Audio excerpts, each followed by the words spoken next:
지난 1월 3일 국토교통부 업무보고 일명 13부동산 정책에 따라 규제지역이 해제되고 전매 제한이 완화되는 등 부동산 규제가 대폭 줄면서 아파트 거래량이 늘고 가격도 상승세로 돌아섰습니다만은 가계부채가 큰 폭으로 증가하면서 그 원인으로 지목된 특례 보금자리론 대출이 중단되고 그러면서 시장 분위기가 가라앉는 모양새입니다.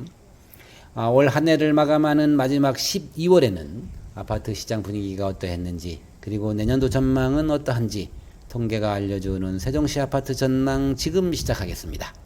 안녕하세요. 세종시 사생활권 새나루 마을에 있는 하늘채부동산입니다. 지난달 방송에서도 말씀드렸습니다마는 11월 초반부터 뚝 끊긴 매수세가 12월에도 그대로 이어지고 있는 상황으로 만나는 공인중개사들마다 한숨을 쉬고 있다고 한마디로 말씀드리고 싶습니다. 거래가 워낙 안 되다 보니까 물건을 내놓으신 분께서 매도를 포기하고 전세로 돌려달라고 오늘도 전화가 왔어요. 뒤에서 말씀드리겠습니다마는 거래량이 감소하고 가격도 하향세를 보이고 있습니다. 통계를 하나씩 살펴보면서 설명을 드리도록 하겠습니다. 이 지표는 매매가격 지수인데요. 지난 12월에는 대전, 충북, 강원 지역 외에는 가격이 모두 하락으로 나타나고 있어요. 금년 12월 마지막 주에도 마찬가지로 보이고요. 전세 가격은 서울, 세종, 대전, 경기도 지역 위주로 크게 상승하고 있는 것으로 통계에 나타납니다. 또 다른 지표 보실게요. 주간 전국 아파트 매매 가격 지수인데요. 2022년 중순부터 전국적으로 하락세이던 아파트 가격이 금년 8월 중순부터 조금씩 상승을 하더니 금년 11월 들어서는 다시 하락세로 돌아선 것으로 나타나고 있죠. 세종시의 주간 아파트 매매 가격 지수도 마찬가지로 금년 2월부터 전국에서 가장 먼저 상승을 시작하더니 11월 둘째 주부터는 상승을 멈추고 다시 약보합권으로 전환된 것으로 보입니다. 세종시 매수 우위 지수를 한번 보시겠습니다. 매수자가 많다는 응답은 2.2%인 반면에 매도자가 많다는 응답은 88.9%로 압도적으로 매도자가 많다는 응답이에요. 매수자 우위 시장이 계속 이어지고 있습니다. 금년 11월 들어서부터는 매수 우위 지수가 20 이하로 내려와 있습니다. 이 지수는 매매가 얼마나 활발하게 이루어지고 있는지를 나타내는 세종시 매매거래 활발 지수인데요. 활발하다는 응답은 없고 한산하다는 응답이 92.2%로 나타나고 있어요. 매매거래 활발 지수가 11월 들어서부터는 보시는 것처럼 한 자릿수로 내려가 있는 것 보이시죠? 자, 거래가 잘 안 되고 있음을 통계가 보여주고 있습니다. 다음은 매매가격 전망지수입니다. 지난달 10월까지는 매매가격 전망지수가 100을 상회하면서 가격이 상승하고 있음을 나타내다가 11월에는 84로 100 밑으로 내려오더니 12월에는 74.5로 10포인트 가까이 더 떨어졌어요. 상승할 것이다라고 예측하는 공인중개사는 없고요. 보통이거나 약하게 하락할 것이다라고 응답하는 공인중개사가 대부분이고 많지는 않지만 많이 하락할 것이다라고 예측하는 공인중개사들도 있습니다. 지금까지는 아파트 시장과 관련한 각종 통계 지표를 살펴보았고요. 이어서 실제 거래 현황을 살펴보시겠습니다. 이번에도 거래량이 대체로 많은 3개 단지를 샘플로 선정해 보았어요. 여기는 세종시 소담동 세샘마을 6단지 전용 59제곱미터 아파트 실거래가입니다. 그래프는 지난달과 변함없이 연초보다 가격이 조금 회복된 모습을 볼 수 있는데요. 지난 11월에는 두 건이 거래가 있었는데 모두 중층으로 4억 3천만 원과 4억 3천5백만 원 거래가 되었고 12월에는 59A형 두 건 거래가 있었는데 4억 3천 7백만 원과 4억 3천 9백만 원으로 보합권에서 거래가 됐어요. 현재 나와 있는 매물은 3층이 4억 1천만 원, 중층이 4억 3천만 원과 4억 4천만 원에 나와 있죠.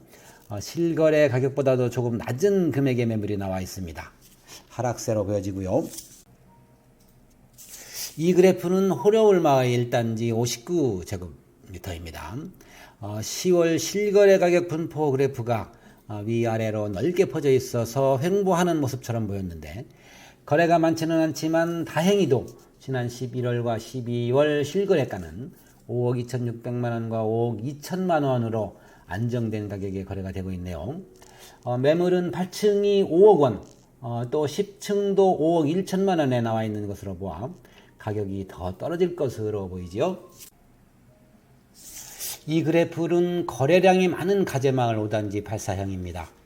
그래프를 보면 연초부터 현재까지 매매 가격이 보합권에서 움직이고 있는 것 같습니다. 연초에 가격이 오르다가 중순부터는 보합세에 있는 모습을 보실 수 있어요. 11월에 5억 4,500만 원에 거래가 되었고, 12월에는 5억 1,100만 원, 또 5억 4천만 원에 거래가 되었어요. 지난 9월에는 5억 6천만 원, 5억 7천만 원 선에 거래된 것을 보면 가격이 조금 하락한 것 같죠? 현재 나와 있는 매물들도 실거래 가격 수준에 나와 있습니다. 지금까지 살펴본 것처럼 11월 이후부터 각종 지수가 하락세로 돌아서고 있는 것을 보실 수 있고요. 아파트 시세도 약보합권이다 라고 보시면 되겠습니다. 지금부터는 매물 현황과 그리고 가격 동향을 살펴볼 때 가장 중요하다고 볼 수 있는 거래량을 한번 살펴보시겠습니다. 먼저 매물 현황을 살펴보시면 12월 29일 현재 세종시 아파트 매물은 7,271개입니다. 지난달과 변함이 거의 없습니다. 이전에는 매달 200건에서 많게는 700건까지 매월 매물이 쌓여갔었는데, 이번 달에는 다행히 증가세가 멈추었습니다. 가격이 강세일 때는 매물이 증가하더니 약세로 돌아서자 매물이 더 이상 나오지 않고 있는 모습입니다. 앞서 말씀드린 사례처럼 낮은 가격에는 매도 의사가 없는 분들이 많고 전세나 월세로 전환하는 분들도 계시기 때문이라고 보입니다. 이어서 거래량도 한번 보시겠습니다. 세종시 아파트 거래량은 막 상승을 시작할 때인 지난 2월부터는 500건 전후로 거래가 되었는데, 7월부터 10월까지는 매월 300건대의 거래가 이루어졌고, 지난 11월에는 227건으로 전월보다 약 30% 정도 거래량이 줄었고, 12월 달에도 현재까지 101건이 통계에 잡혀 있는 것으로 보아서 거래 신고 기간을 감안한다고 하더라도 11월 달과 비슷할 것으로 예상이 돼요. 거래량이 감소하면 가격이 하락할 가능성이 크다는 점에서 관심 있게 지켜보셔야 하겠습니다. 지금까지는 각종 통계 지표와 실거래 상황을 살펴보았는데요. 간략하게 정리해서 말씀드리자면, 지난 11월부터 약보합으로 시장 분위기가 바뀌었고, 12월에도 그 분위기가 그대로 이어지고 있으며, 현재는 거래가 잘 안 되고 있는 상태다라고 말씀을 드리겠습니다. 그러면 2024년 내년 전망은 어떨런지 현장 실무자로서 느끼는 소견을 말씀드려보고자 합니다. 아파트 시장은 심리가 가장 중요하고, 심리에 영향을 미치는 변수는 여러 가지가 있겠지만 지금 상황은 금리가 가장 중요해 보이고요. 이어서 정부의 부동산 정책 방향과 경기 상황도 매우 중요한 변수가 될 것으로 예상이 됩니다.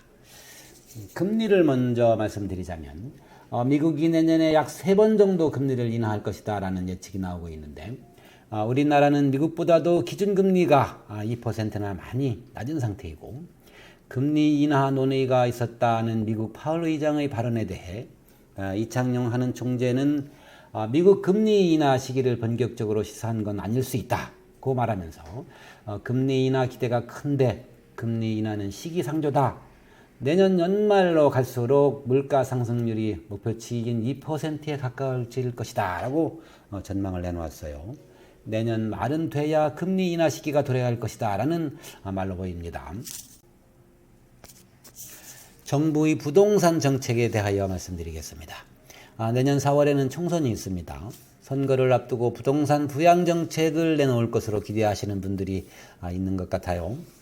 새로 부임한 박상우 국토교통부 장관이 규제 완화에 중점 정책을 펼 것이다 라는 전망이 많은데, 아파트 외의 부동산에 대한 규제에 중점을 둔다는 소문이고, 투기 수요 차단 목적인 실거주 의무를 폐지하는 것과 세금 규제와 대출 규제 완화, 그 다음 할 수 있는 정책은 재건축, 재개발 완화 등으로 손꼽을 수 있을 것 같습니다. 그러나 올해 우리나라 국가 총부채가 6천조 원을 돌파했고 가계와 기업의 빚이 올해 3분기 기준 국내 총생산의 2.3배까지 불었다고 합니다. 이런 측면에서 보면 세금이나 정책이 한계가 있다는 의미이고요. 지난해 특례보금자리론 대출을 시행하고 나서 가계의 빚이 급속도로 증가하자 특례보금자리론 대출 중단과 주담대 DSR 규제를 강화해서 대출 한도가 줄어들었고 이 영향으로 아파트 가격이 하락세로 돌아섰잖아요. 이러한 측면에서 보면 선거철에 여러 공약은 나올 수 있더라도 실질적으로 부동산 부양 정책을 쓰기는 어려운 상황이다라는 점도 간과하시면 안 되겠습니다. 그러세요.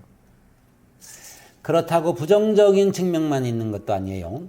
지난달에 급매물이 나오면 사겠다는 매수 대기자가 상당수 있다고 말씀드린 바 있는데요.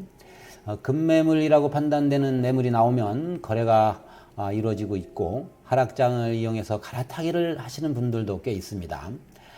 신년에 새로 시행되는 신생아 특례 주택자금과 청년주택 드림 대출이 금액도 많고요. 또 금리도 저렴해요.